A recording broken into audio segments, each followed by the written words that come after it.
क्या आप जानते हैं कि एक बार भगवान जगन्नाथ जी स्वयं मंदिर से प्रसाद की थाली लेकर भाग गए थे और जब उनके सबसे प्रिय भक्त को लोगों ने पीटना शुरू किया तो भगवान की आंखों से आंसू बहने लगे। उड़ीसा के जाजपुर में बंधु मोहंती नाम का एक अत्यंत गरीब भक्त रहता था। उसके पास धन नहीं था, संपत्ति नहीं थी, लेकिन उसके पास एक ऐसी दौलत थी जो बड़े बड़े राजाओं के पास भी नहीं थी। भगवान जगन्नाथ के प्रति अटूट प्रेम। वो अपनी पत्नी और 2 बच्चों के साथ भिक्षा मांगकर जीवन चलाता था। फिर एक वर्ष ऐसा भयानक अकाल पड़ा कि कई दिनों तक उनके घर चूल्हा तक नहीं जला। बच्चे भूख से तड़प रहे थे, पत्नी की आंखों में आंसू थे। तब एक रात बंधु मोहंती मुस्कुराकर बोला, चिंता मत करो, आज हम मेरे सबसे प्रिय मित्र के भरोसे हैं। कि शायद कोई धनवान मित्र होगा, लेकिन बंधु जिस मित्र की बात कर रहा था वो स्वयं भगवान जगन्नाथ थे। रात गहराई, पूरा परिवार भूख से व्याकुल होकर सो गया। तभी अचानक एक दिव्य प्रकाश प्रकट हुआ। एक तेजस्वी ब्राह्मण उनके सामने खड़ा था। उसके हाथों में स्वादिष्ट व्यंजनों से भरी एक विशाल प्रसाद की थाली थी। ब्राह्मण ने प्रेम पूर्वक कहा, बंधु मोहंती, उठो, तुम्हारे मित्र ने तुम्हारे लिए भोजन भेजा है।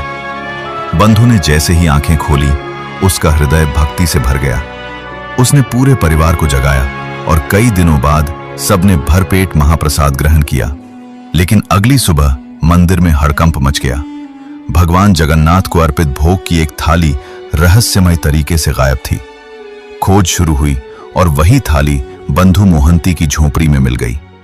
मंदिर के सेवकों ने बिना कुछ सोचे समझे बंधु को चोर घोषित कर दिया। उसे सबके सामने अपमानित किया गया, मारा गया, लेकिन उसके मुख से केवल एक ही नाम निकल रहा था, जय जगन्नाथ, जय जगन्नाथ। अपने प्रिय भक्त की ये पीड़ा देखकर भगवान जगन्नाथ का हृदय द्रवित हो उठा। मान्यता है कि उनकी आंखों से अश्रुधारा बहने लगी। उसी रात भगवान जगन्नाथ ने राजा के स्वप्न में दर्शन देकर कहा, बंधु मोहंती चोर नहीं, मेरा परम प्रिय मित्र है। प्रसाद मैं स्वयं उसके लिए लेकर गया था। जिसने उसे अपमानित किया है उसने मेरा अपमान किया है। सुबह होते ही राजा दौड़े दौड़े बंधु मोहंती के पास पहुंचे। उन्होंने उसके चरणों में गिरकर क्षमा मांगी और पूरे राज्य के सामने उसका सम्मान किया। तभी से यह कथा हमें एक अमूल्य संदेश देती है, भगवान को धन, वैभव और दिखावा नहीं चाहिए, उन्हें केवल सच्चा प्रेम और निष्कलंक भक्ति चाहिए। अगर आप भी भगवान जगन्नाथ जी में श्रद्धा रखते हैं तो कमेंट में लिखिए, जय जगन्नाथ। आपको ये कहानी कैसी लगी है कमेंट में ज़रूर बताइएगा और कमेंट में जय जगन्नाथ लिखना